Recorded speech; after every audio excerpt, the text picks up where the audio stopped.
kedua dan sesi ketiga. Kita cukupkan untuk sesi pertama ini dengan 2 pertanyaan. Pertanyaan kedua, siap-siap. Sebutkan 2 kebahagiaan yang insya Allah akan didapatkan oleh orang yang berpuasa. Beliau.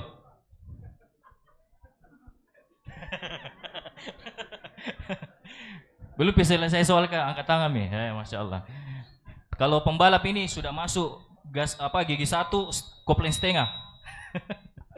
Ada 2 kebahagiaan yang didapatkan untuk orang berpuasa. Yang pertama, kebahagiaan ketika berbuka puasa dan kebahagiaan ketika bertemu dengan Allah Subhanahu wa taala. Masya Allah, barakallahu fiik. Hadiah panitia. Simpan fokusnya sebentar. Masih banyak hadiah yang kami siapkan insyaallah. Ya. Tafadhol. Jazakallahu khairan, barakallahu fiik.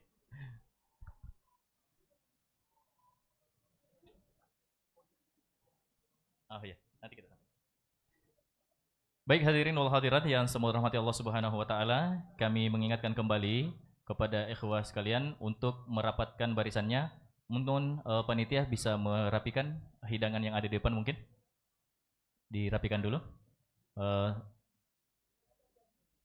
Sehingga ikhwah bisa mungkin agak merapat ke depan. Iya. Untuk peserta yang sudah ada di dalam masjid, mohon untuk tafassahu. Silahkan merapat, saling memberi ruang, berlapang-lapang untuk memberikan tempat kepada peserta lainnya yang ingin mendengarkan faedah yang sangat indah yang insya Allah akan dibawakan oleh Ustadz sesaat lagi. Kami ingatkan kembali kepada jamaah untuk menjaga kebersihan dan ketertiban selama kegiatan berlangsung, dan insya Allah Ta'ala kami jelaskan bahwasanya kami menyampaikan kepada kaum muslimin sekalian yang ingin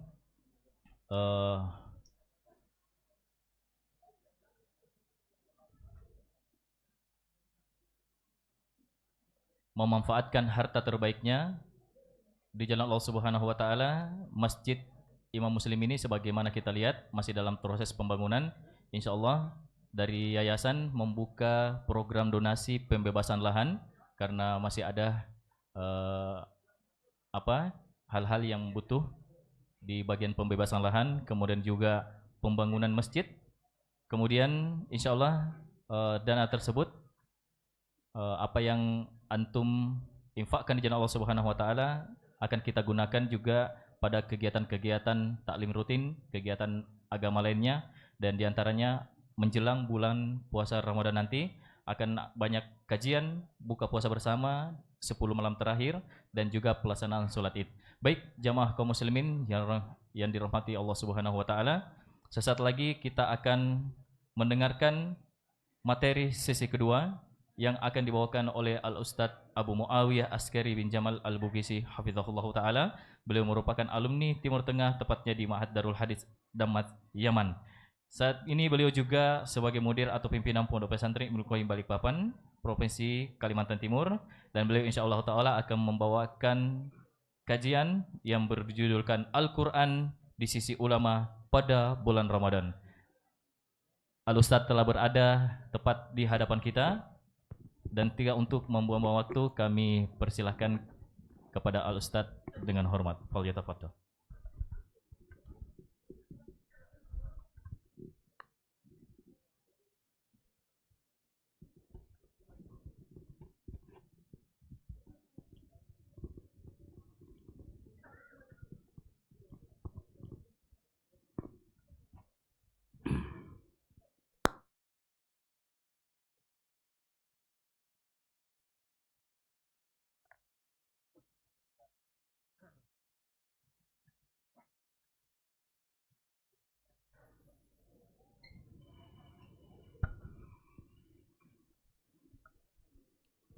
Kami himbau kembali kepada jamaah untuk merapatkan duduknya untuk memberi kesempatan ke jamaah lainnya.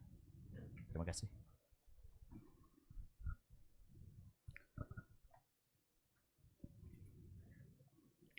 Assalamualaikum warahmatullahi wabarakatuh.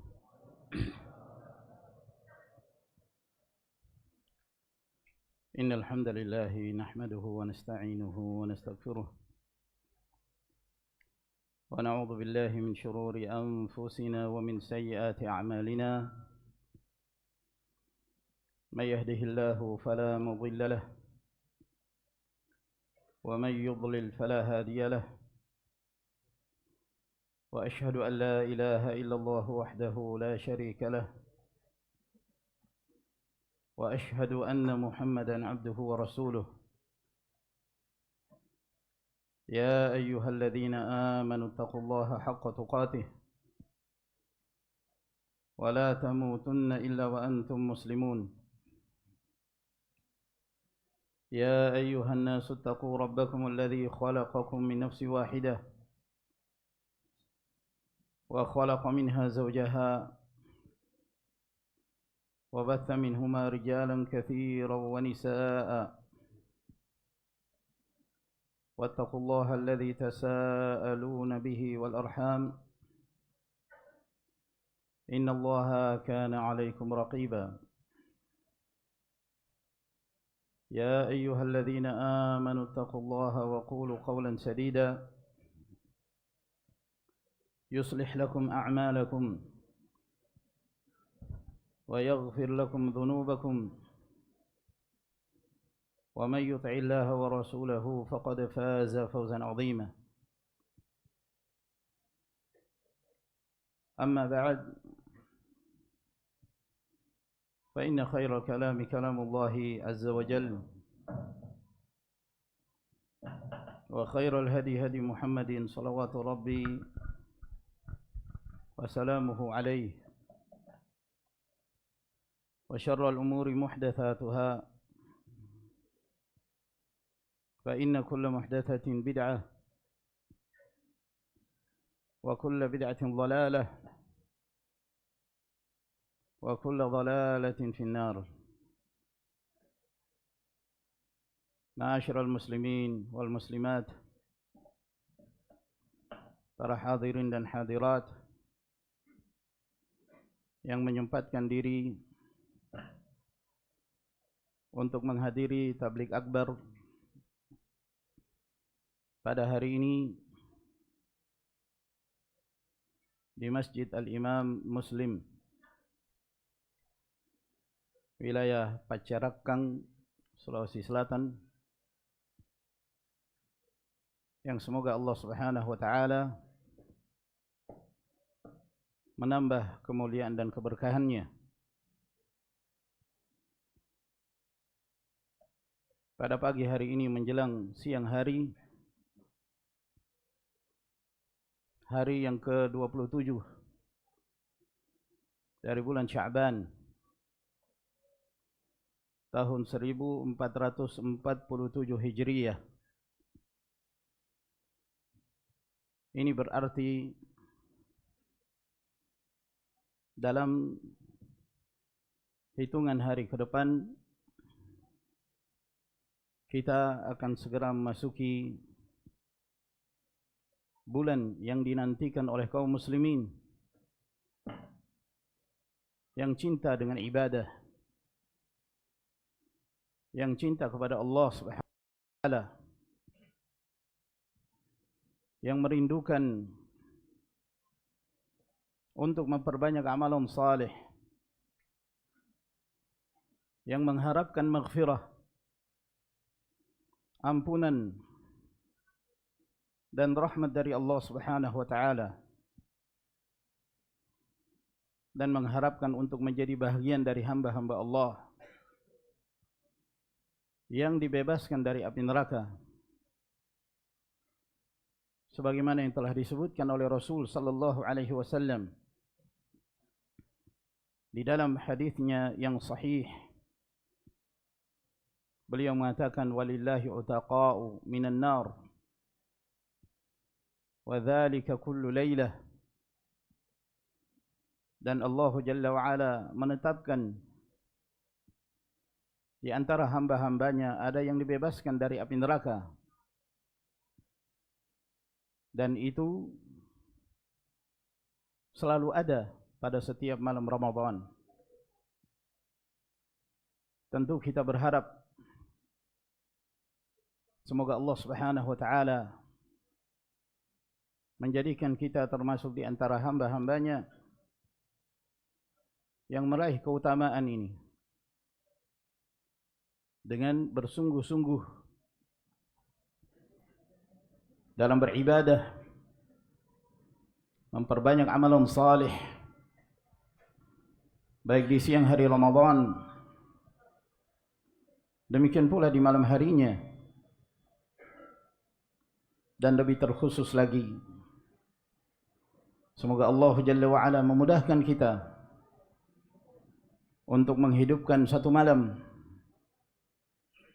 yang lebih baik dari 1000 bulan,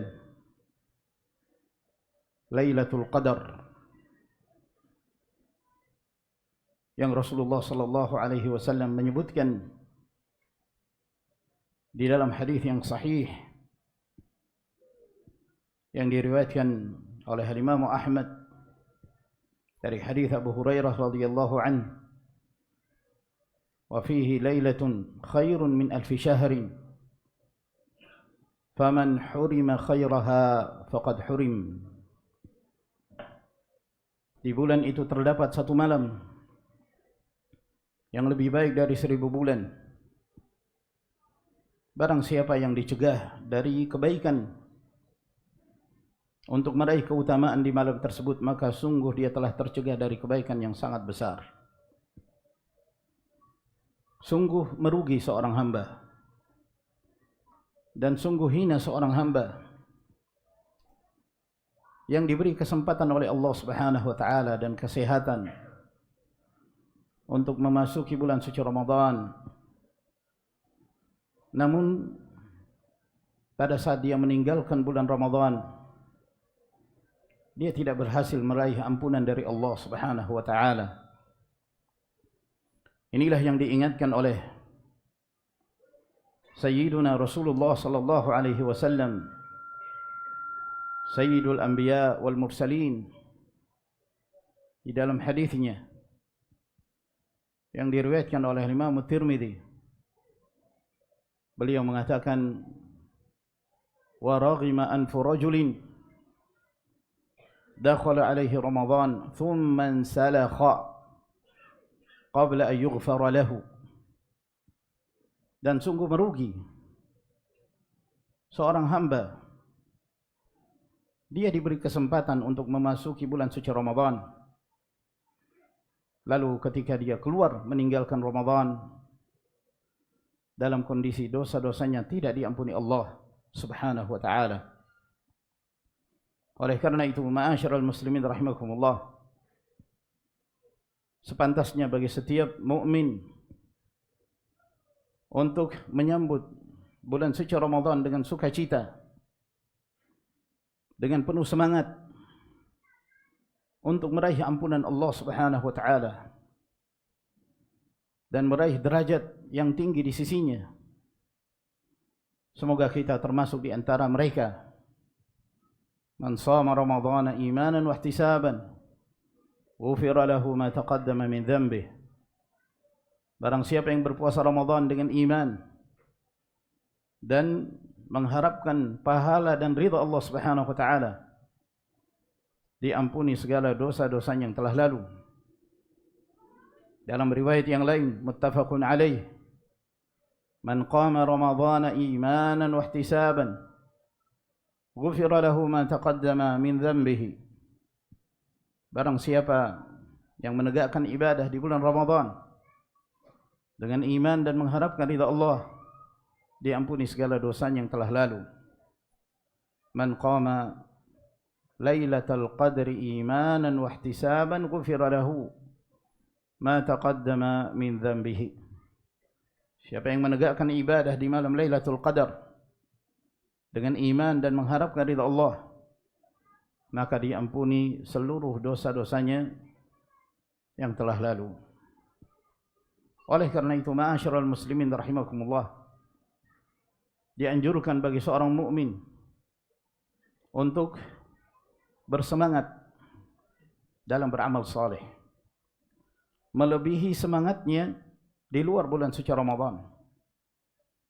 Dan Rasulullah sallallahu alaihi wasallam yang menjadi panutan dalam hal ini.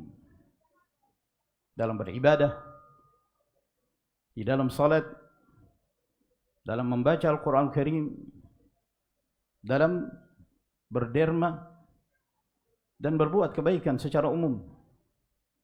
Kata Abdullah bin Abbas radhiyallahu taala anhuma, kana Rasulullah sallallahu alaihi wasallam ajwadan nas wa kana ajwad ma yakunu fi Ramadan. Bahwa Rasulullah sallallahu alaihi wasallam manusia yang paling dermawan, dan ketika memasuki bulan suci Ramadan beliau lebih dermawan lagi dari bulan-bulan sebelumnya. Maka memperbanyak amal saleh, meningkatkan kualitas dan kuantitas ibadah kita di bulan suci Ramadan merupakan hal yang sangat dianjurkan. Dan Allah Jalla wa'ala memilih bulan suci Ramadan sebagai bulan diturunkannya Al-Quranul Karim, diturunkannya wahyu Allah Subhanahu wa ta'ala. Dan tidaklah Allah Jalla wa'ala memilih bulan ini sebagai bulan diturunkannya kitab Allah, melainkan hal itu menunjukkan bahwa Allah Azza wa Jalla mencintai bulan ini, dan Allah Azza wa Jalla mengistimewakan bulan ini. Dan sepatutnya bagi kita kaum muslimin memanfaatkan bulan yang istimewa ini, bulan yang penuh berkah, dengan memperbanyak amalan saleh. Dan amalan saleh yang dianjurkan di bulan suci Ramadan itu banyak. Dianjurkan menghidupkannya dengan ibadah, dengan salat, bersedekah, memperbanyak berdoa, memberi makan kepada orang-orang yang berpuasa. Dan termasuk dalam hal ini adalah menyibukkan diri bersama kitabullah Al-Quranul Karim di bulan suci Ramadan.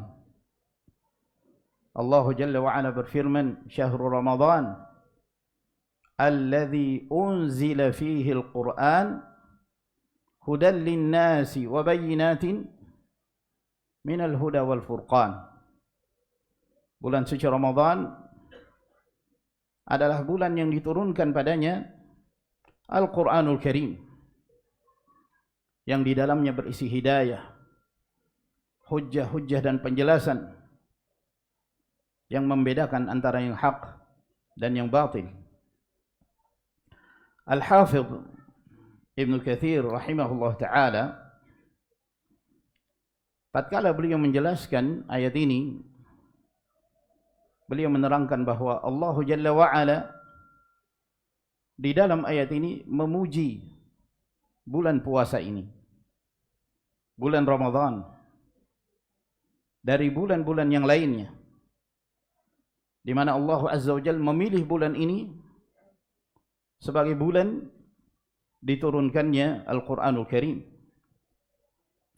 Dan bahkan disebutkan dalam beberapa riwayat bahwa bulan suci Ramadan bukan hanya bulan diturunkannya Al-Quranul Karim, bahkan kitab-kitab samawi sebelumnya dari wahyu-wahyu Allah Subhanahu wa ta'ala itu diturunkan di bulan suci Ramadan, termasuk Injil, termasuk Taurat, dan kitab-kitab samawi yang lainnya. Hal ini disebutkan dalam riwayat Al-Imam Ahmad dan At-Tabarani di dalam kitabnya Al-Awsat dan yang lainnya. Disahihkan oleh Al-Albani rahimahullah bahwa Nabi sallallahu alaihi wasallam bersabda, "Unzilat suhufu Ibrahim awwala lailatin min syahri Ramadan." Diturunkan lembaran-lembaran Ibrahim itu di awal malam dari bulan suci Ramadan. Wa unzilatit Tauratu li sittin madaina min Ramadan. Dan kitab Taurat diturunkan di hari atau di malam yang ke-6 setelah berlalunya 6 hari dari bulan Ramadan. Wa unzilal injilu li 13 madat min Ramadan.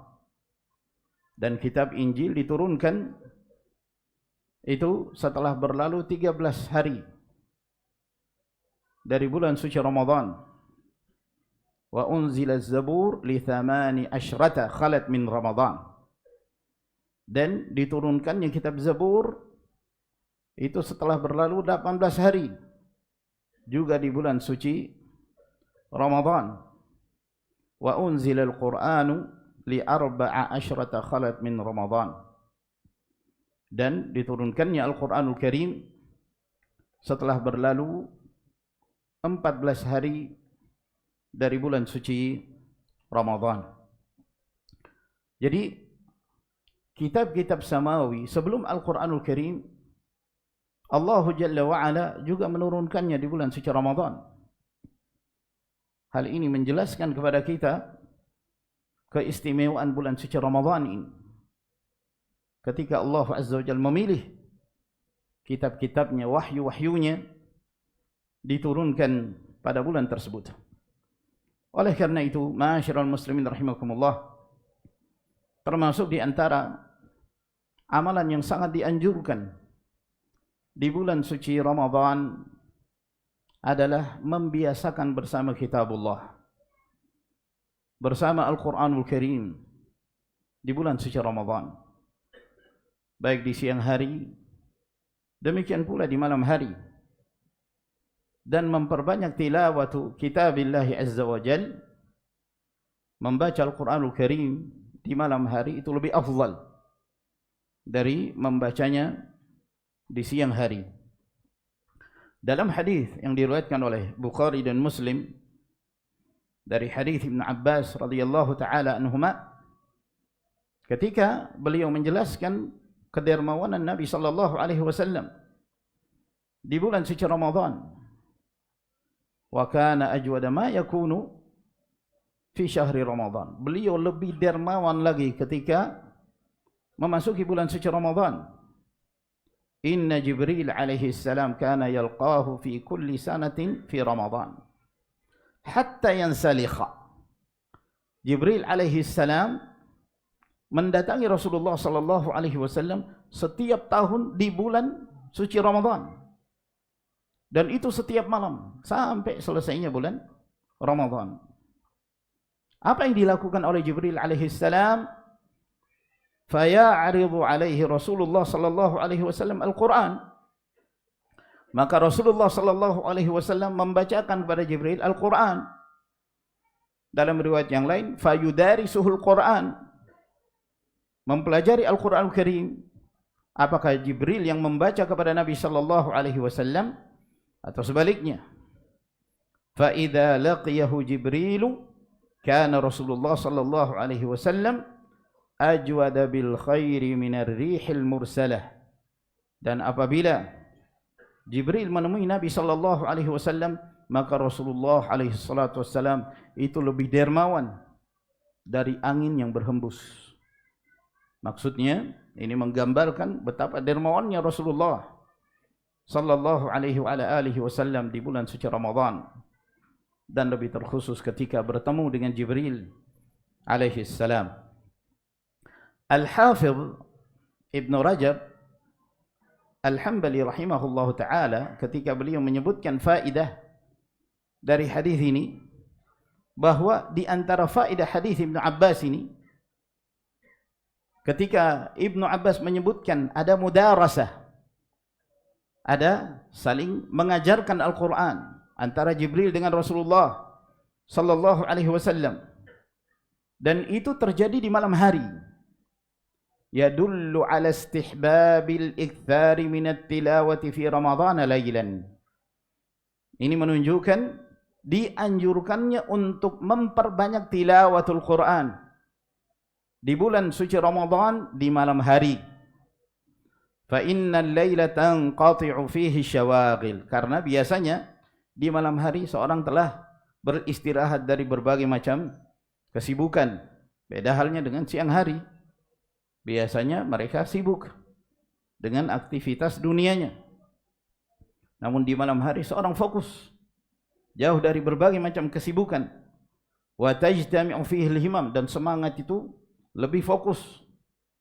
Wa yatawata'u fihi al-qalbu wal lisan 'ala at-tadabbur. Dan di malam hari itu biasanya akan terjadi sinkronisasi antara hati dengan lisan. Ketika seorang membaca Al-Quran Al-Karim, fikirannya lebih fokus, hatinya lebih fokus untuk mentadabburi kitabullah subhanahu wa ta'ala. Sebagaimana yang diterangkan dalam firman Allah subhanahu wa ta'ala, inna nashi'atal layli hiya ashaddu wata'a wa aqwamu qila. Sesungguhnya beribadah, ibadah yang dilakukan oleh seorang hamba di malam hari itu lebih memberi pengaruh kepada qalbu seorang hamba, lebih mempengaruhi hati seorang hamba, dan lebih jelas ketika dia melantunkan ayat Allah Subhanahu wa taala yang memudahkan dia untuk mengkonsentrasikan hatinya. Disebabkan karena malam tersebut merupakan saat di mana seseorang jauh dari berbagai macam kesibukan dunia. Disebutkan dalam beberapa riwayat dari Abdullah bin Abbas radhiyallahu taala anhuma bahwa maksud dari firman Allah Subhanahu wa taala syahrul Ramadan alladzi unzila fihi al-Qur'an, bulan suci Ramadan yang diturunkan padanya Al-Qur'anul Karim. Kata Ibnu Abbas radhiyallahu taala anhu, yaitu Al-Qur'anul Karim yang datang dari Al-Lauhul Mahfuz, diturunkan oleh Allah Subhanahu wa taala ke Baitul Izzah. Jadi di langit itu ada yang disebut Baitul Izzah. Kalau diterjemahkan rumah kemuliaan di langit dunia, dari Al-Lauhul Mahfuz diturunkan ke Baitul Izzah sekaligus seluruhnya. Lalu kemudian setelah itu dari Baitul Izzah diturunkan kepada Rasulullah sallallahu alaihi wasallam melalui Jibril alaihi salam, sesuai dengan kondisi dan keadaannya secara berangsur-angsur. Dari Baitul Izzah disampaikan kepada Rasulullah sallallahu alaihi wa ala alihi wasallam. Dan awal permulaan wahyu yang disampaikan kepada Nabi sallallahu alaihi wasallam itu di bulan suci Ramadan. Di bulan suci Ramadan. Jadi dari Al-Lauhul Mahfuz diturunkan ke Baitul Izzah itu pada bulan suci Ramadan. Kemudian wahyu yang pertama kali diturunkan kepada Nabi sallallahu alaihi wasallam itu juga terjadi di bulan suci Ramadan. Sebagaimana yang disebutkan oleh Ubaid bin Umair rahimahullah taala bahwa Nabi sallallahu alaihi wasallam diturunkan kepada beliau wahyu yang pertama kali di bulan suci Ramadan. Oleh karena itu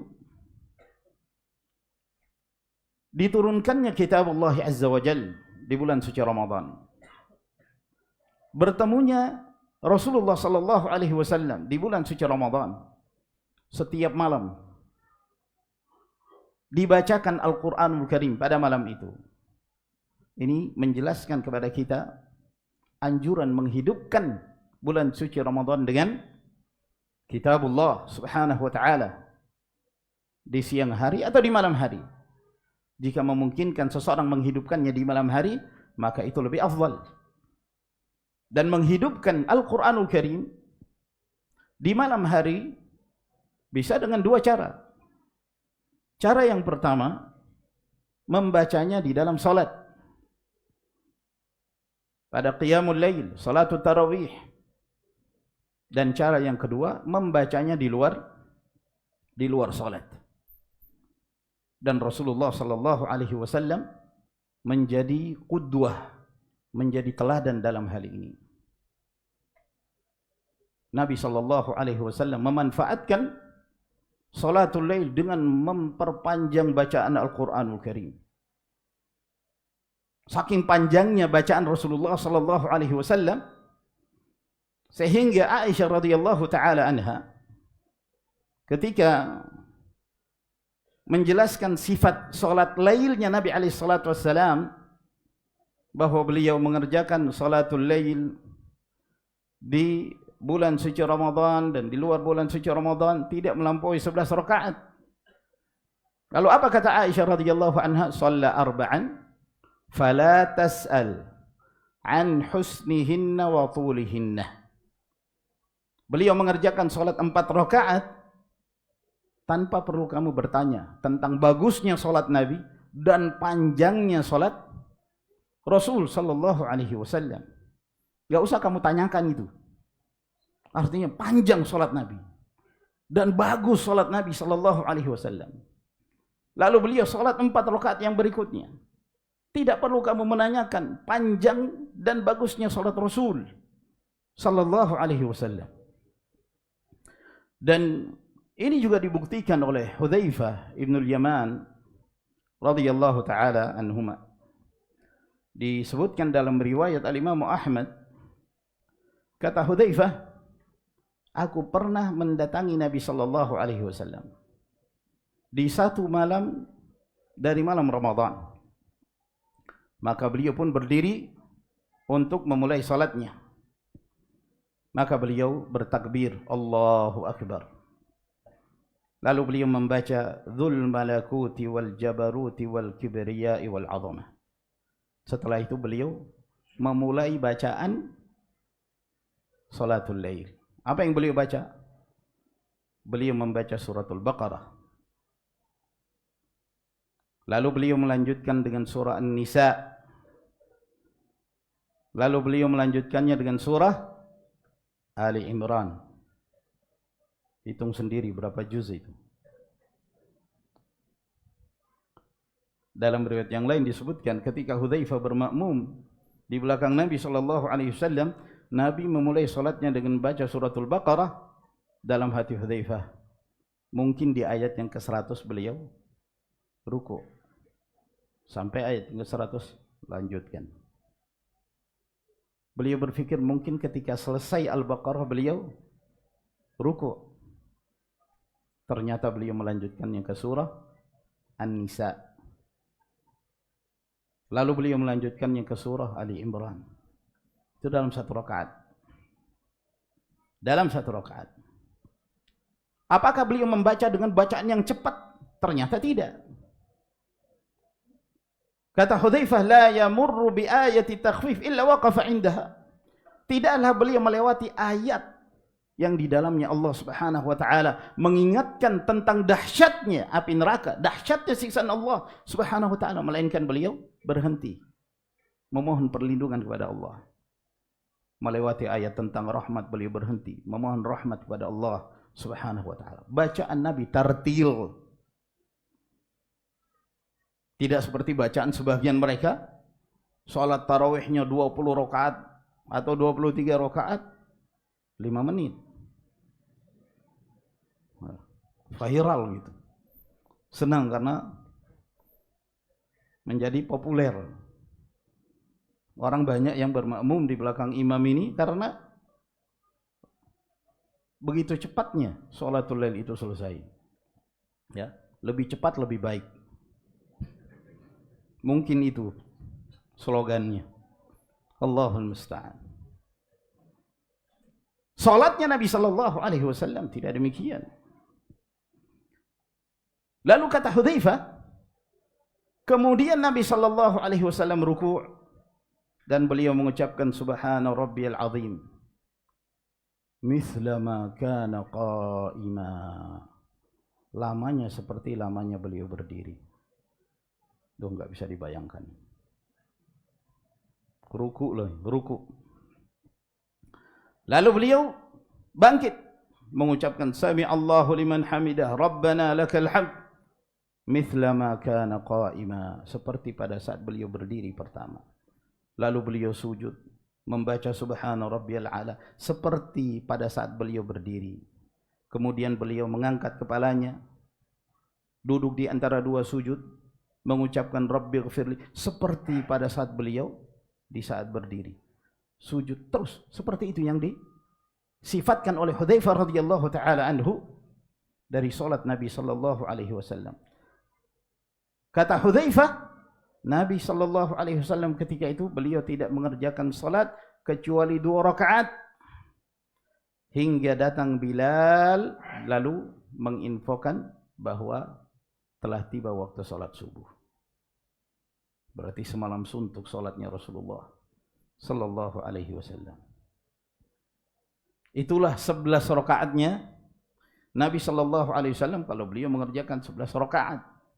Dalam hadis ini Hudzaifah mengatakan Nabi ketika itu tidak mengerjakan dari cara yang seperti ini kecuali 2 rakaat.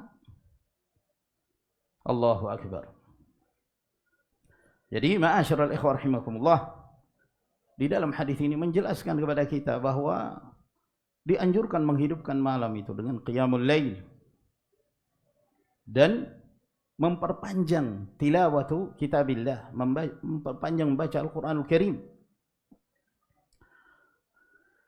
Di dalam hadis yang diriwayatkan oleh Abu Dawud dari hadis Abu Dzar Al-Ghifari, beliau menjelaskan salat bersama Nabi sallallahu alaihi wasallam di bulan suci Ramadan. Terkadang beliau bangun di malam hari, terkadang beliau meninggalkan salatul lail bersama dengan para sahabatnya karena khawatir pada saat itu jangan sampai salatul lail menjadi amalan yang diwajibkan kepada umat ini, sehingga terkadang beliau meninggalkannya. Kata Abu Dzar Al-Ghifari, kami pun tidak salat bersama Nabi sallallahu alaihi wasallam hingga tersisa 7 malam. Maka beliau memimpin kami salatul lail sampai sepertiga malam. Sampai sepertiga malam. Kemudian pada 6 malam yang tersisa dari bulan suci Ramadan, beliau pun tidak salat bersama kami. 5 malam yang tersisa, beliau salat bersama kami. Sampai pertengahan malam salatnya. Nabi sallallahu alaihi wasallam bersama para sahabat. Maka aku bertanya, aku mengatakan kepada Nabi sallallahu alaihi wasallam, wahai Rasulullah, mengapa engkau tidak menegakkan qiyamul lail pada malam ini bersama kami di seluruh malam? Di seluruh malam. Mengapa sampai separuh malam saja? Lihat, Nabi sallallahu alaihi wasallam salatul lail sampai separuh malam. Ini sebagian sahabat mintanya kenapa enggak seluruh malam aja? Sebagian kita kalau sampai separuh malam, kenapa panjang sekali Ustaz?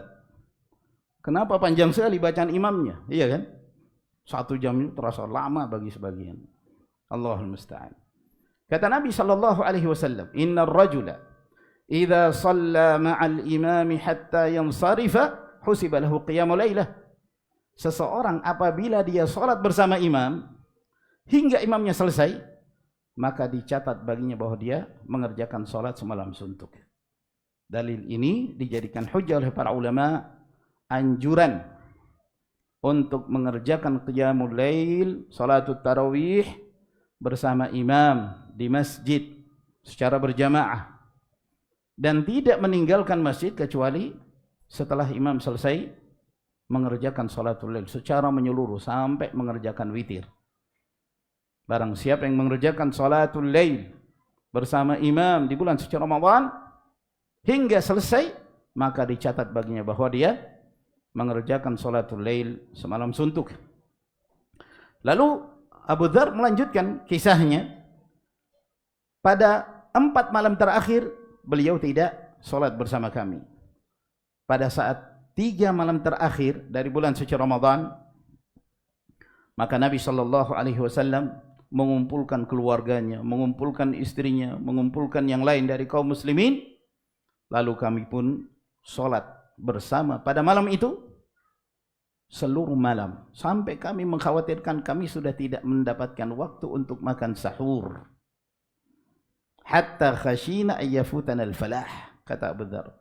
Sampai kami khawatir kami tidak lagi bisa berkesempatan untuk mendapatkan al-falah. Lalu perawi bertanya kepada Abu Dzar, apa yang dimaksud al-falah? Yaitu as-suhur. Yaitu waktu suhur, waktu makan sahur. yakni Nabi sallallahu alaihi wasallam menghabiskan seluruh malam itu dengan qiyamul lail bersama keluarganya, bersama para sahabat radhiyallahu taala anhum.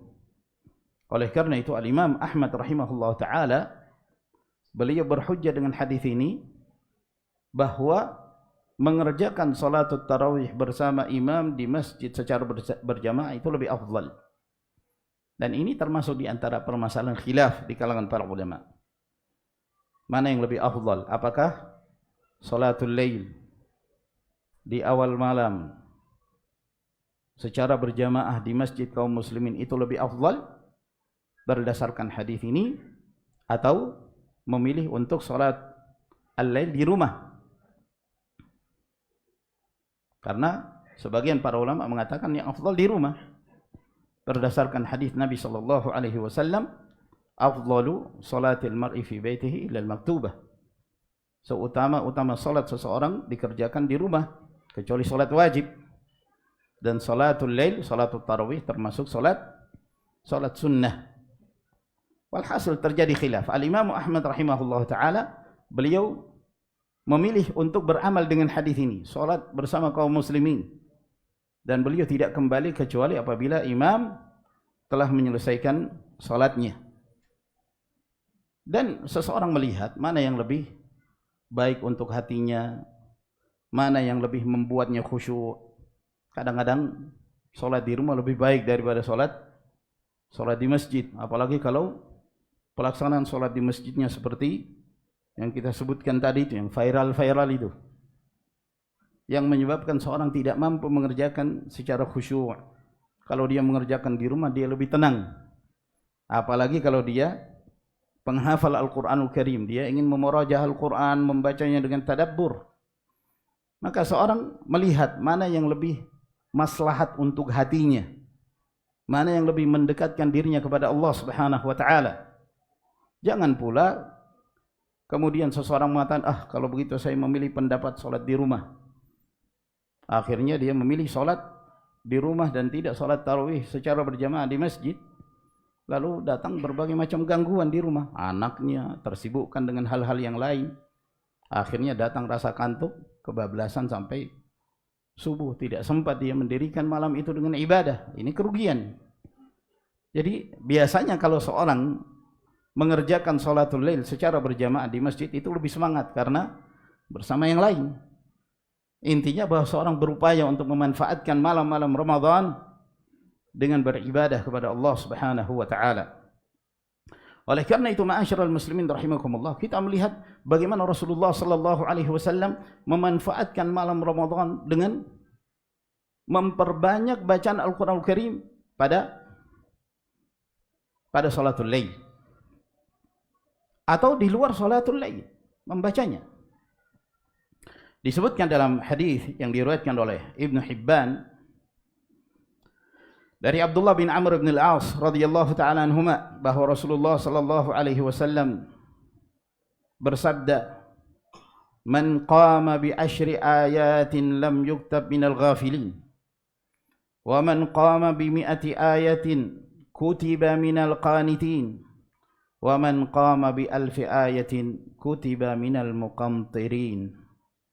Barang siapa yang menegakkan salat dengan membaca 10 ayat, maka dia tidak lagi dicatat termasuk di antara orang-orang yang lalai. Apabila dia menegakkan qiyamul lail dengan membaca 10 ayat. Barang siapa yang membaca 100-an ayat dalam qiyamul lail, maka dia dicatat sebagai hamba yang qanit, termasuk dari al-qanitin, yaitu hamba yang senantiasa taat kepada Allah, berserah diri kepada Allah Subhanahu wa taala dengan ketaatan pada malam itu. Barang siapa yang menegakkan ibadah dengan membaca 1000 ayat, maka dia dicatat sebagai al-muqantir. Yang dimaksud al-muqantir yaitu seorang yang diberi pahala qintar.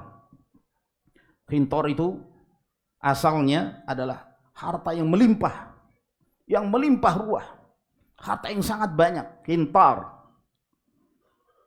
Yang dimaksud oleh Nabi sallallahu alaihi wasallam, apabila seseorang menegakkan ibadah dengan membaca 1000 ayat, maka dia termasuk al-muqantir, yaitu seorang yang diberi pahala yang melimpah ruah dari sisi Allah Subhanahu wa taala. Maka riwayat-riwayat ini, ma'asyiral muslimin rahimakumullah, diamalkan oleh para ulama salaf, sehingga apabila kita membaca tarajimus salaf, biografi para ulama salaf, khususnya bagaimana cara memanfaatkan bulan suci Ramadan dengan ibadah, sesuatu yang luar biasa, di luar nalar kita. Seolah-olah kita mengatakan, mungkin gak ini mereka lakukan? Tapi memang itu adalah sebuah realita yang dilakukan para ulama salaf. Memang itulah amalan mereka, yang mungkin pada saat sekarang ini kita sulit mendapati orang-orang yang demikian. Ya. Nah, para ulama salaf dalam hal membaca Al-Quranul Karim, mempelajari Al-Quranul Karim di bulan suci Ramadan, mereka sangat fokus bersama Al-Quran. Az-Zuhri rahimahullah ta'ala, apabila memasuki bulan suci Ramadan, maka yang beliau lakukan tilawatul Quran wa it'amut ta'am. Membaca Al-Quran, memberi makan. Membaca Al-Quran, memberi makan. Diriwayatkan dari Aisyah radhiyallahu taala anha bahwa beliau senantiasa rutin membaca Al-Quranul Karim melalui mushaf di pagi hari di bulan suci Ramadan, sampai terbitnya matahari, baru kemudian beliau beristirahat.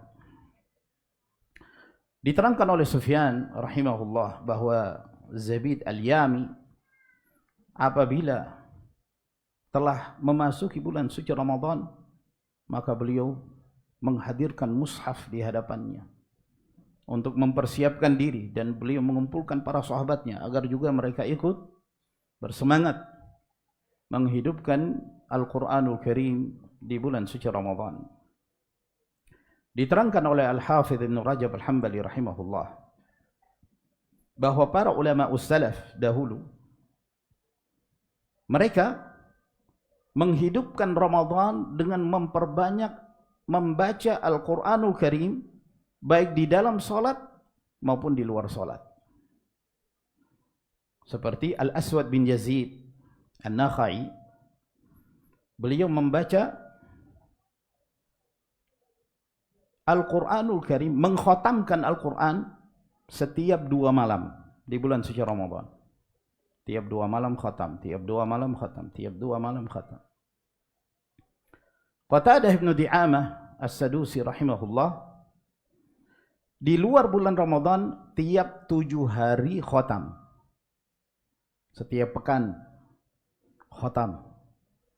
Memasuki bulan suci Ramadan tiap 3 malam khatam, dan memasuki 10 malam terakhir setiap malam beliau khatam, setiap malam.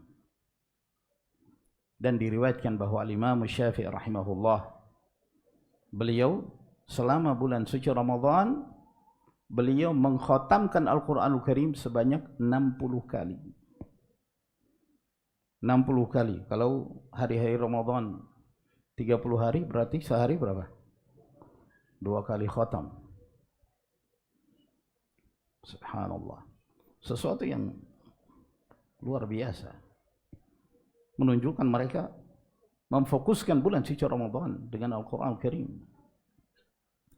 Lalu bagaimana dengan hadis Nabi sallallahu alaihi wasallam yang menunjukkan tidak dianjurkannya seseorang mengkhatamkan Al-Quran kurang dari 3 hari? Kata beliau, la yafqah man qara al-Qur'ana aqalla min 3. Tidak faqih orang yang mengkhatamkan Al-Quran Al-Karim kurang dari 3 hari 3 malam. Bagaimana dengan hadis ini? Diterangkan oleh Ibn Rajab Al-Hambali rahimahullah di dalam kitab beliau Lataif Al-Ma'arif bahwa larangan mengkhatamkan Al-Quran Al-Karim kurang dari 3 hari apabila seseorang melakukannya secara rutin sepanjang tahun. Tiap malam khatam, walaupun di luar bulan suci Ramadan. Ini yang dilarang oleh Nabi sallallahu alaihi wasallam. Fa amma fil awqatil mufaddalah, adapun pada waktu-waktu khusus yang memiliki keutamaan khusus seperti bulan suci Ramadan, dan secara khusus lagi di malam-malam harinya, dan secara khusus lagi ketika seseorang mengharapkan Lailatul Qadar pada malam itu. Demikian pula pada tempat-tempat yang memiliki keutamaan seperti di Makkah, bagi orang yang memasuki Makkah yang asalnya dia bukan dari penduduk Makkah, atau dia masuk ke dalam Masjid Nabawi, asalnya dia bukan seorang yang tinggal di sana.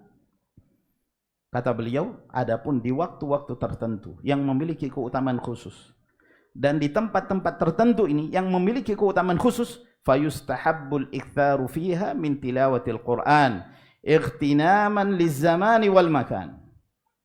Maka dianjurkan memperbanyak bacaan Al-Quran Al-Karim sebagai bentuk memanfaatkan waktu dan tempat yang telah disiapkan oleh Allah Subhanahu wa taala untuk para hambanya dengan berbagai macam keutamaan. Ini pendapat yang dikuatkan oleh Imam Ahmad, Ishaq bin Rahuyah, dan yang lainnya dari kalangan para imam-imam ahli sunnah. Oleh karena itu banyak dinukil dari para ulama ussalah, mereka mengkhatamkan Al-Quran di bulan suci Ramadan tidak seperti mereka melakukannya di luar bulan suci Ramadan. Diriwayatkan dari Muhammad bin Mis'ar, beliau menyebutkan bahwa ayah beliau Mis'ar bin Kidam tidak tidur di malam hari kecuali setelah beliau membaca separuh Al-Quran. Separuh Al-Quran, berapa juz separuh Al-Quran? Berapa juz? 15. Sampai surah? Dari Al-Baqarah sampai surah apa? Al-Kahfi. Biasanya di sebagian mushaf itu sampai ada tandanya, wal yatalattaf wa la yushiranna bikum ahada. Saudara perempuan Al-Imam Malik ditanya, apa kesibukan Imam Malik ketika di rumahnya di bulan suci Ramadan? Kata beliau, al-mushaf wa tilawah. Kesibukan beliau memegang mushaf dan membaca Al-Quranul Karim. Disebutkan oleh Amr bin Ali bahwa Yahya bin Sa'id Al-Qattan mengkhatamkan Al-Quranul Karim setiap hari dan malamnya. Nah, setiap hari beliau mengkhatamkan Al-Quranul Karim. Disebutkan oleh Al-Baghawi, beliau meriwayatkan dari kakeknya Ahmad bin Mani' rahimahullah. Kata beliau, ana nahwun min 40 sanah akhtimu fi kulli thalath. Aku semenjak 80 tahun yang lalu, aku selalu mengkhatamkan Al-Quran setiap 3 malam. Selama 40 tahun mengkhatamkan Al-Quranul Karim.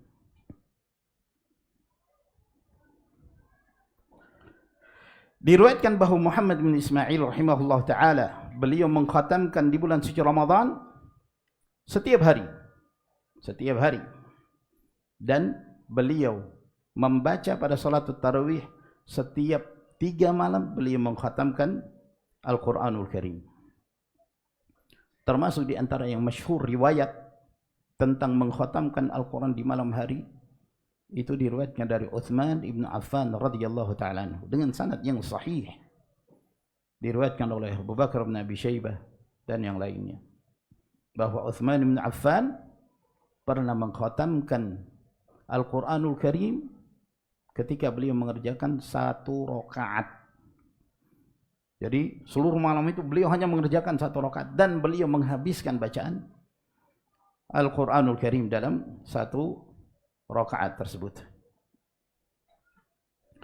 Al-Imam Hamzah ibn Habib Az-Zayyat, beliau ini dikenal sebagai ahli ibadah, seorang yang sangat rajin dalam melakukan ibadah, termasuk membaca Al-Quran. Beliau mengatakan, nadhartu fil mushaf hatta khashitu ayyadhhaba basari. Aku melihat ke mushaf itu sampai aku khawatir jangan sampai penglihatanku hilang, jangan sampai aku buta, karena saking seringnya beliau melihat kepada mushaf, membaca kitabullah subhanahu wa ta'ala. Syu'bah rahimahullah ta'ala, beliau meriwayatkan bahwa Thabit al-Bunani membaca Al-Quranul Karim, mengkhatamkan Al-Quranul Karim setiap hari dan malamnya. Yani setiap hari beliau mengkhatamkan. Dan beliau termasuk seorang yang biasa berpuasa sepanjang masa. Hampir tiap hari beliau berpuasa sepanjang masa. Rahimahullah ta'ala. Ibnul Qasim, sebagaimana yang diriwayatkan oleh Asad Ibnul Furat, bahwa Ibnul Qasim rahimahullah mengkhatamkan setiap hari dan malamnya 2 kali khatam. Jadi siang hari khatam, di malam hari khatam. Al-Hafidh Ibn Asakir rahimahullah, beliau mengkhatam Al-Quranul Karim setiap Jumat, ini di luar Ramadan. Dan ketika beliau memasuki bulan suci Ramadan, setiap hari beliau mengkhatamkan Al-Quranul Karim. Dan beliau dikenal sebagai seorang alim yang sangat rajin dalam beribadah. Wa kana kathiran nawafil wal adhkar. Beliau banyak mengerjakan salat sunnah dan beliau banyak berzikir. Wa yuhasibu nafsahu ala kulli lahzatin tadhhabu fi ghairi ta'ah. Dan beliau senantiasa melakukan introspeksi diri atas setiap waktu yang berlalu begitu saja tanpa dia melakukan ketaatan. Beliau selalu melakukan muhasabah terhadap diri beliau sendiri. Beliau memikirkan ada waktu yang terbuang begitu saja tanpa ketaatan. Demikian pula yang diamalkan oleh Imam Al-Bukhari rahimahullah ta'ala. Di bulan suci Ramadan setiap hari beliau mengkhatamkan Al-Quranul Karim. Demikian pula Imam Ahmad rahimahullah, dan masih banyak lagi dari riwayat-riwayat para ulama ussalaf. Jadi kesimpulannya bahwa para ulama ussalaf ini mereka sudah memiliki wirid, rutinitas dalam menentukan kapan mereka mengkhatamkan Al-Quranul Karim. Ada yang mengkhatamkan tiap 7 hari, ada yang mengkhatamkan tiap 3 hari 3 malam, bahkan ada yang mengkhatamkan tiap hari atau setiap malam, bahkan ada yang dalam sehari mengkhatamkan sampai 2 kali, bahkan ada yang lebih dari itu. Diriwayatkan oleh Abu Umar Al-Kindi rahimahullah ta'ala bahwa beliau mengkhatamkan Al-Quranul Karim dalam satu malam itu sampai 4 kali. Mengkhatamkan Al-Quran itu sampai 4 kali.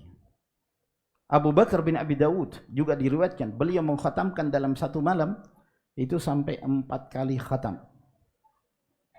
Rahimahumullahu ta'ala. Dan termasuk di antara yang paling menakjubkan yang dinukil dari riwayat para ulama ussalaf, apa yang disebutkan dan diriwayatkan oleh Abu Abdurrahman As-Sulami rahimahullah, bahwa beliau mendengar dari Abu Uthman Al-Maghribi bahwa Ibnul Katib rahimahullah, beliau pernah mengkhatamkan Al-Quran di siang hari 4 kali, di malam hari 4 kali. Di siang hari 4 kali, di malam hari 4 kali. Kata An-Nawawi, ini riwayat yang datang dari ulama salaf yang paling banyak yang kami ketahui. Bahwa di antara mereka ada yang sampai mengkhatamkan dalam sehari, di siang hari 4 kali dan di malam hari 4 kali. Makanya ketika kita mendengar ini, lalu bandingkan dengan bacaan setiap kita, coba antum baca mulai dari ba'da subuh, kira-kira khatamnya jam berapa? Hah? Enggak khatam-khatam ya? Sampai subuh yang berikutnya. Belum bacaannya lambat, urusannya hanya membenarkan bacaannya, jangan-jangan keliru makhrajnya. Mereka Urusannya mengkhatamkan Al-Quran Al-Karim. Allahu Akbar. Allahu Akbar. Apabila kita mendengarkan riwayat-riwayat ini, ma'asyarul ikhwah rahimakumullah, lalu bandingkan dengan diri kita, dengan apa yang kita amalkan, sangat menyedihkan. Sangat menyedihkan. Ternyata kita nggak ada apa-apanya dibandingkan amalan para ulama salaf. Mereka mengkhususkan dengan amalan saleh di bulan suci Ramadan, lebih terkhusus lagi kaitannya dengan memperbanyak bacaan Al-Quranul Karim. Kita ini nggak ada apa-apanya. Mengkhatamkan sekali sebulan aja mungkin masih dipertanyakan, iya kan? Bisa sekali selama bulan Ramadan, wah itu sudah spektakuler itu kalau di zaman sekarang ini. Ya, di zaman yang semakin berkembang teknologi gadget dengan media sosialnya sekarang ini. Ya, membaca Al-Quran pada zaman sekarang ini berat. Menyentuh mushaf, membaca satu halaman ngantuknya luar biasa. Tapi kalau membuka HP, berpindah dari satu medsos ke medsos yang lain, itu berjam-jam tahan. Ya, betul nggak? Betul nggak? Maaf, bukan menyinggung antum, mungkin menyinggung diri saya juga nih. Ya, kita semua harus melakukan introspeksi. Ayo koreksi diri kita. Coba kita keluar, kemana saja? Ke ruang kafe, masing-masing pegang gadget, ya kan? Pegang HP. Kalau dulu biasanya kalau ngumpul ngobrol, ini sekarang sibuk dengan dirinya sendiri. Yang ini melihat WA, yang itu melihat TikTok, yang ini melihat Instagram, yang ini melihat apalagi YouTube, yang ini luar biasa, berjam-jam.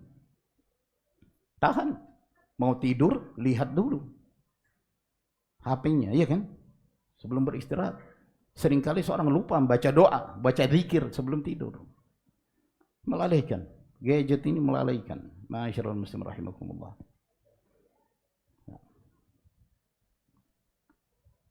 Namun, ma'asyiral ikhwah rahimakumullah, kita yakin kita tidak mampu untuk melakukan seperti apa yang dilakukan oleh para ulama salaf. Namun, ma la yudraku kulluhu la yutraku julluhu. Sesuatu yang kita tidak mampu meraih seluruhnya, jangan sampai kita meninggalkan semuanya. Apa yang kita mampu untuk kita lakukan, amalkan sebaik mungkin. Manfaatkan di saat-saat Ramadan ini untuk memperbanyak amalan saleh. Membaca Al-Quran, mengikuti kajian-kajian di bulan suci Ramadan juga termasuk amalan saleh. Tidak benar kalau seorang beralasan bulan suci Ramadan akhirnya dia meninggalkan pengajian, dia meninggalkan majelis ilmu. Tidak mengapa, dia membagi waktunya. Ada waktu untuk membaca Al-Quran, ada waktu untuk belajar, untuk menuntut ilmu. Itu juga termasuk di antara amalan saleh, bahkan termasuk di antara amalan yang paling afdal. Intinya manfaatkan. Dan kita berharap kecintaan kita kepada Rasulullah sallallahu alaihi wasallam, kecintaan kita kepada ulama salaf, kecintaan kita kepada para sahabat, para tabi'in dan tabi'ut tabi'in, itu menjadi harapan besar bagi kita agar kita dikumpulkan pada hari kiamat bersama mereka karena kita cinta kepada mereka.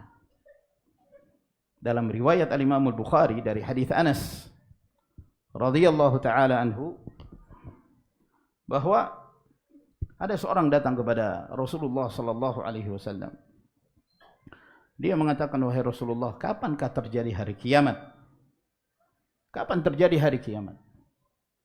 Maka Nabi sallallahu alaihi wasallam balik bertanya, wa ma a'dadta laha? Apa yang telah kamu persiapkan menghadapi hari kiamat? Kata dia, saya tidak banyak melakukan salat. Saya tidak banyak berpuasa. Akan tetapi saya cinta kepada Allah dan Rasulnya. Kata Nabi sallallahu alaihi wasallam, anta ma'a man ahbabta yaumal qiyamah. Engkau akan dikumpulkan bersama dengan orang yang kamu cintai pada hari kiamat. Kata Anas bin Malik radhiyallahu taala anhu, aku belum pernah merasakan sebuah kegembiraan seperti kegembiraanku ketika mendengarkan sabda Rasulullah sallallahu alaihi wasallam ini. Aku tahu aku tidak bisa seperti Rasulullah, aku tidak bisa seperti Abu Bakar, aku tidak bisa seperti Umar. Namun aku berharap aku dikumpulkan pada hari kiamat bersama dengan mereka, disebabkan karena aku cinta kepada mereka.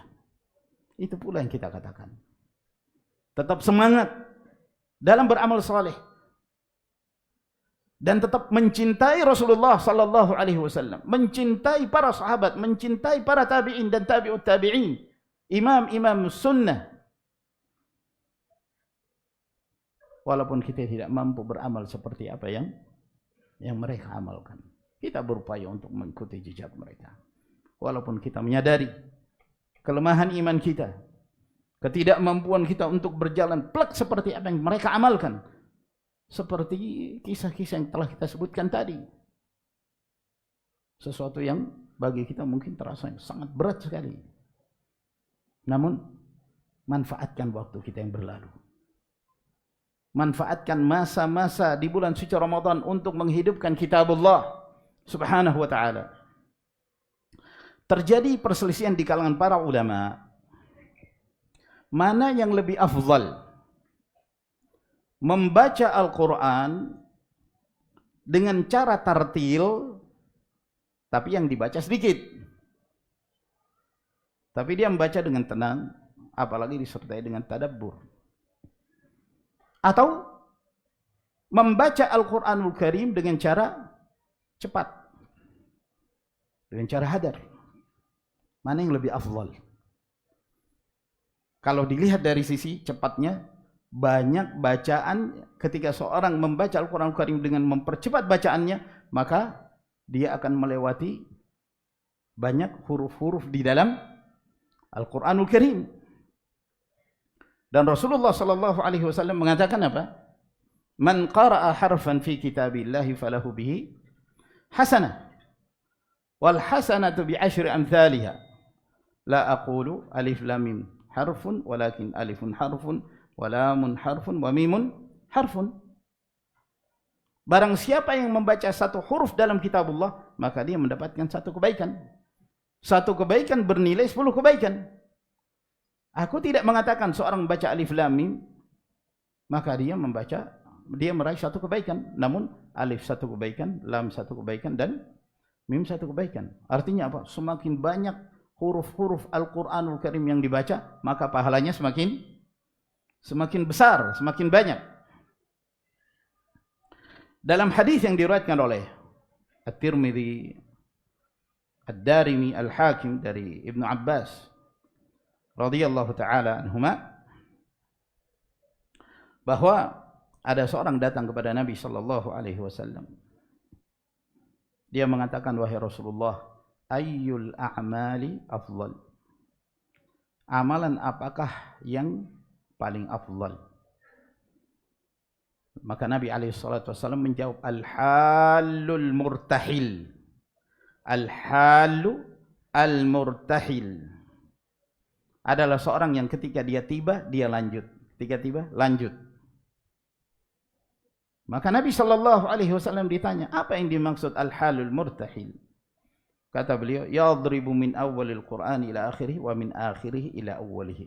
Dia senantiasa membaca Al-Qur'an dari awal hingga akhirnya dan dari akhir hingga awalnya. Maksudnya dia terus mengulang-ulangi bacaan Al-Qur'anul Karim, mengkhatamkan Al-Qur'anul Karim. Kalau kita melihat dan memandang dari sisi ini, kita akan mengatakan mempercepat bacaan Al-Quran sehingga banyak huruf-huruf Al-Quran yang kita baca menyebabkan semakin banyaknya pahala, kebaikan, iya kan? Namun dari sisi yang lain, kita diperintahkan oleh Allah Subhanahu wa taala mentadabburi Al-Quran, membaca dengan tadabbur.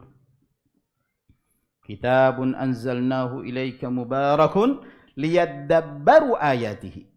Ini adalah kitab yang kami turunkan kepadamu yang penuh berkah agar mereka mentadabburi ayat-ayatnya. Afala yatadabbaruna al-Qur'an am ala qulubin aqfaluha. Tidakkah mereka mentadabburi Al-Qur'an?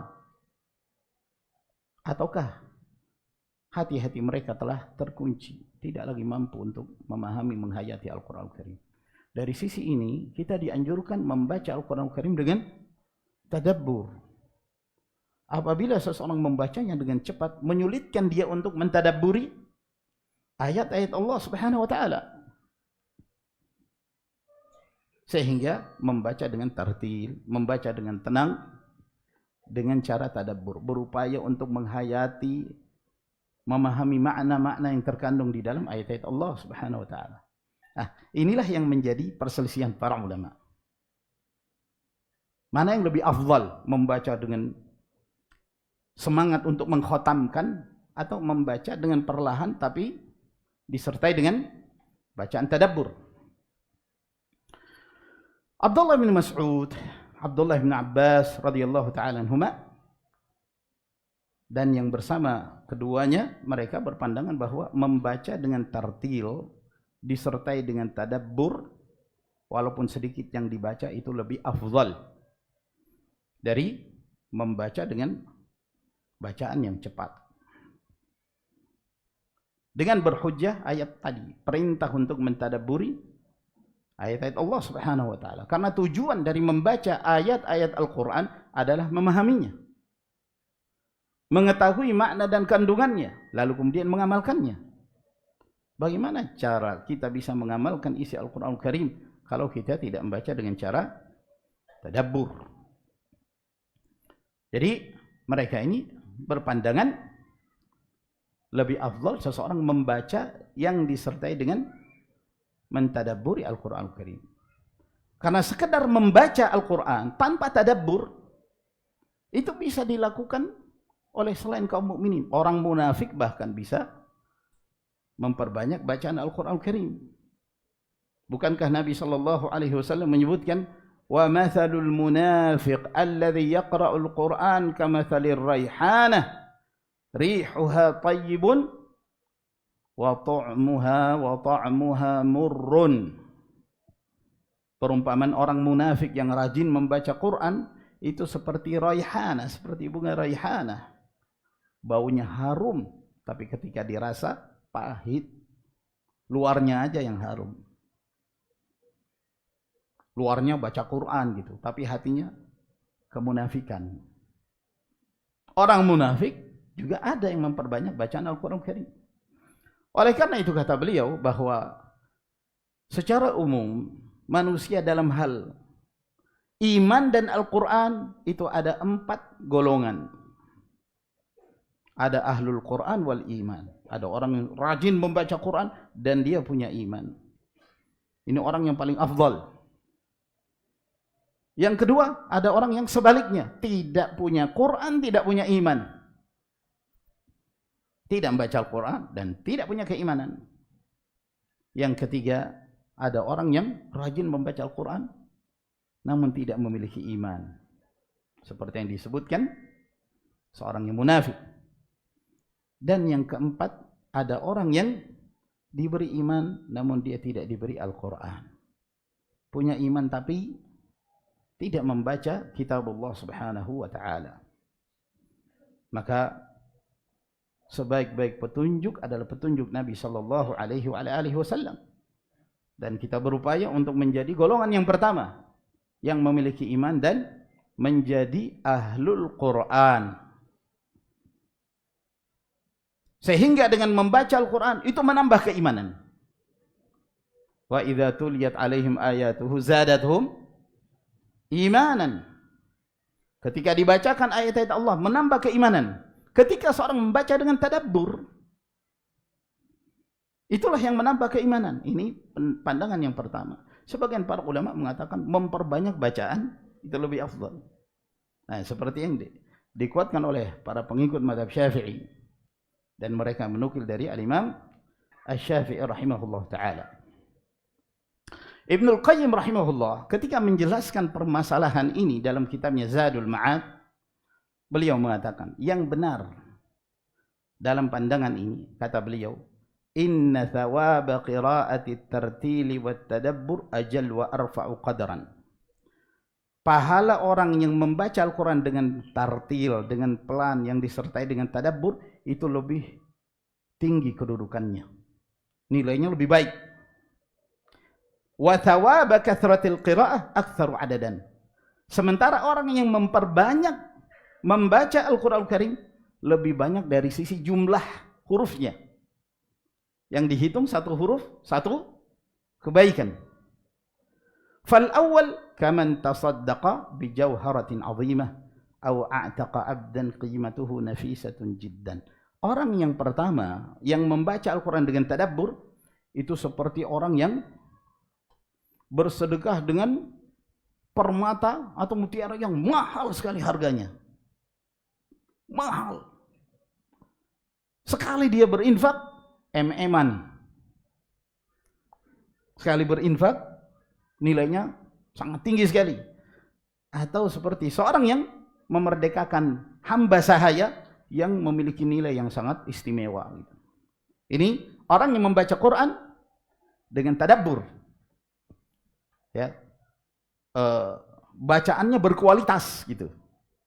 Yang kedua, orang yang memperbanyak baca Al-Quran Al-Karim dengan cepat, kaman tasaddaqa bi adadin katsirin minad darahim, seperti orang yang banyak bersedekah tapi sedekahnya dirham.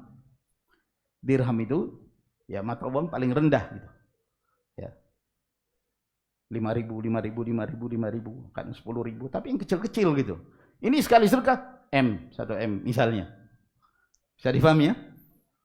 Jadi masing-masing ada keutamaan.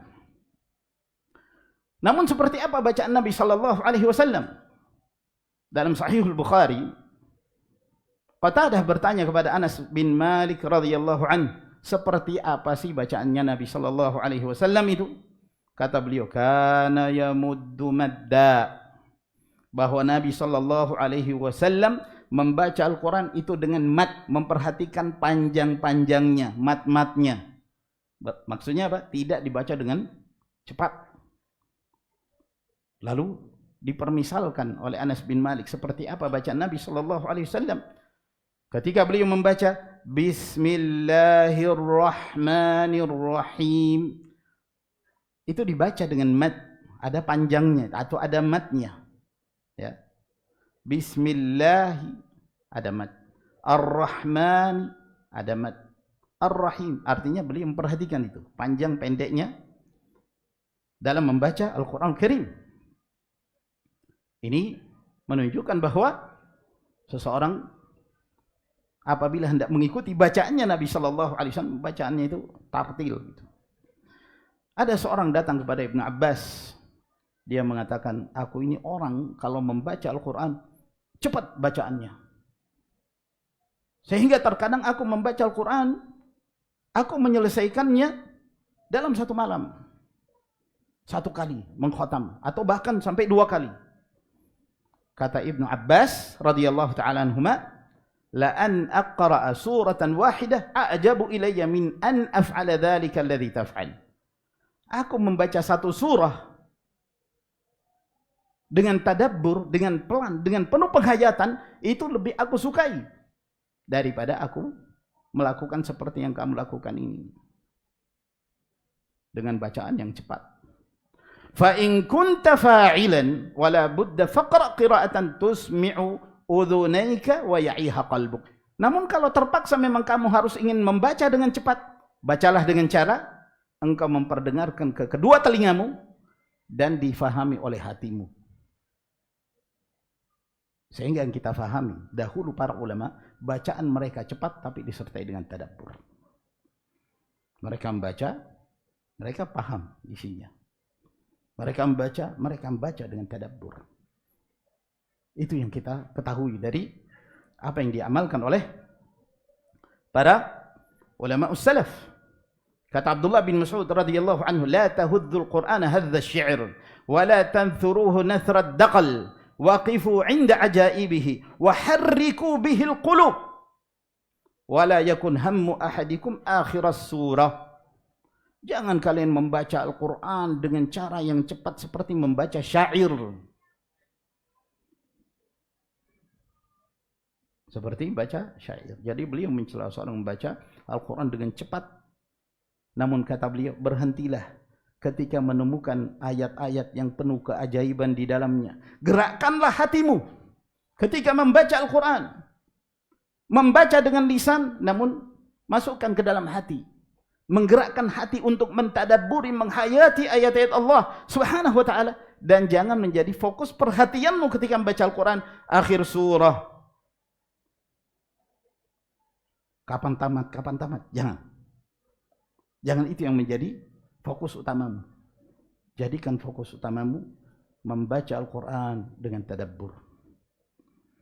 Kata Abdullah bin Mas'ud radhiyallahu ta'ala anhu, apabila engkau mendengarkan atau membaca ayat Allah, ya ayyuhalladzina amanu, wahai orang-orang yang beriman, maka simak apa keterangan selanjutnya, apa firman Allah selanjutnya, fa innahu khairun tu'maru bih aw syarrun tusrafu anhu. Boleh jadi itu kebaikan yang engkau diperintahkan, atau di situ terdapat larangan yang engkau dilarang dari melakukannya. Oleh karena itu, ma'asyiral muslimin rahimakumullah, sebagian para ulama mengatakan yang afdal dalam hal ini mana yang lebih maslahat untuk hatimu. Karena secara umum setiap amalan ibadah yang disyariatkan oleh Allah Subhanahu wa taala untuk para hambanya, inti utamanya kembalikan kepada hati kita. Berpuasa tujuannya untuk meraih takwa Allah. Takwa Allah Azza wa Jalla dalam hati. Salat itu untuk hati kita. Maka demikian pula membaca Al-Quran. Antum lihat mana yang lebih maslahat untuk hatimu. Mana yang lebih mendekatkan dirimu kepada Allah. Mana yang lebih membuat engkau merasa khusyuk ketika beribadah kepada Allah Subhanahu wa taala. Karena sudah ada peringatan, waktu telah selesai. Saya kira sampai di sini insyaallah. Semoga ada waktu yang lain. Semoga Allah Azza wa Jalla memudahkan kita untuk memasuki bulan suci Ramadan dengan iman dan dengan penuh semangat. Dan semoga Allah Azza wa Jalla memberi taufik dan hidayah kepada kita untuk menjadi hamba-hamba Allah yang memanfaatkan momen bulan suci Ramadan dengan ibadah di siang hari dan di malam hari. Lebih dan kurangnya mohon dimaafkan. Wa sallallahu ala nabiyyina Muhammad wa ala alihi wa sahbihi wa sallama tasliman katsira. Wa akhiru da'wana alhamdulillahi rabbil alamin. Wassalamu alaikum warahmatullahi wabarakatuh.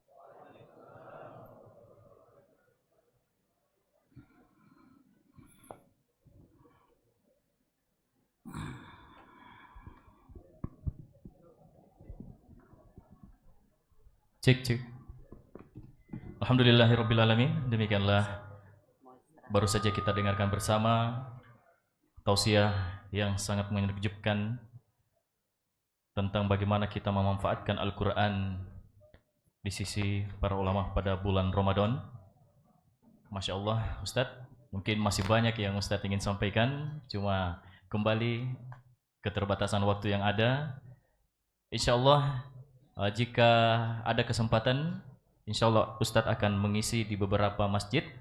Jadi bagi ikhwah yang ingin mendengarkan lebih banyak lagi siraman rohani, tausiah yang dibawakan oleh Ustadz Abu Muawiyah Askari bin Jamal Al-Bukisi hafizahullah ta'ala, insya Allah akan disebar di beberapa grup insya Allah ta'ala. Atas kesempatan dan tausiah yang telah diberikan oleh Ustadz Abu Muawiyah Askari bin Jamal Al-Bukisi hafizahullah ta'ala, kami segenap jamaah dan seluruh panitia mengucapkan jazakallahu khairan wa barakallahu fikum. Jamaah sekalian, hadirin wa hadirat Bapak Ibu, jamaah peserta tabligh akbar Ahlus Sunnah wal Jamaah Sulawesi Selatan, Masjid Imam Muslim Paciraka Makassar. Mendekati sholat duhur, ada beberapa hal yang ingin kami sampaikan. Yang pertama, ada beberapa titik untuk penggunaan tempat wudhu, ada di belakang masjid dan ada di samping. Dan kami mohon untuk penggunaan toilet yang ada di belakang masjid hanya untuk BAB, ya, buang air besar. Kita maksimalkan untuk BAB. Jadi bagi ikhwah yang ingin buang air kecil mungkin bisa mengarah ke toilet darurat untuk buang air kecilnya.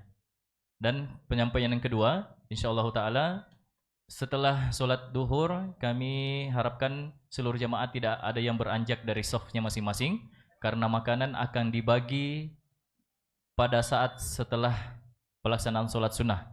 Jadi kami mohon ikhwat tidak meninggalkan shafnya masing-masing untuk ketertiban. Panitia akan mendatangi peserta sekalian untuk membagikan makan siangnya.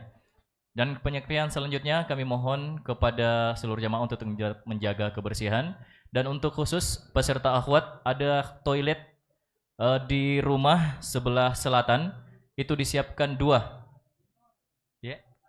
Sebelah utara. Oh, sebelah utara. Jadi ada rumah sebelah utara, ada 2 toilet yang bisa dimanfaatkan di sana jika kekurangan toilet.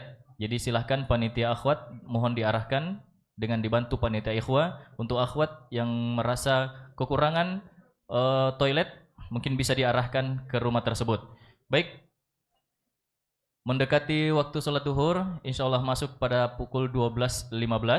Para ikhwah bisa prepare, mempersiapkan wudhunya, sembari mempersiapkan hal-hal yang untuk mempersiapkan sholat duhur kita. Mohon panitia dibantu jamaah kita untuk pelaksanaan sholat duhur. Mohon maaf untuk keterbatasan tempat sholat. Mungkin ikhwah sebagian bisa sholat di bawah tenda. Misalnya bisa sholat di bawah tenda. Jadi sekali lagi kami mohon setelah sholat duhur, setelah sholat sunnah, mohon tidak ada yang meninggalkan safnya karena pembagian makan siang. Barakallahu fikum. Untuk sesi tanya jawab kita skip dulu karena waktu yang tidak memungkinkan. Kita insya Allah sesi tanya jawab berikutnya dengan hadiah yang sangat menarik dan beragam kita akan sisipkan sebelum atau setelah acara sesi ketiga. Simak baik-baik ya, simak baik-baik materi yang diberikan karena kita akan di tengah-tengah sesi atau di akhir sesi kita akan bagi-bagi hadiah dan souvenir. Barakallahu fikum. Demikian penyampaian dari kami. Subhanakallahumma bihamdik asyhadu an la ilaha illa anta astaghfiruka wa atubu ilaik. Walhamdulillahirabbil alamin. Barakallahu fikum. Wassalamualaikum warahmatullahi wabarakatuh.